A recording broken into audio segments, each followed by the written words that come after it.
Ahojte, dnešné video bude o plemene taliansky ťažný kôň. Taliansky ťažný kôň meria od 150 do 160 cm v kohútiku. Pôvod má v Taliansku a Sardine. Väčšinou tmavočervený, môže však byť aj prekvitnutý a ryšiak. Najobľúbenejší ťažký kôň v Taliansku je taliansky ťažný kôň. Niekedy sa nazýva aj taliansky poľnohospodársky kôň a chová sa po celom severnom a strednom Taliansku. Najviac však v okolí Benátok. Jeho vývoj siaha do čias, kedy taliansky poľnohospodári potrebovali rýchleho koňa menších rozmerov na vykonávanie bežných poľnohospodárskych prác. Na vylepšenie pomerne ubohého domáceho chovu priviezli chovatelia mohutného energického brabantského koňa z Belgicka.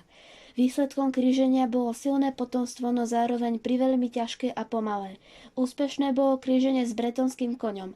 Keď bretonské kone krížili s talianskými kobylami, potomstvo bolo kompaktné a pomerne rýchle.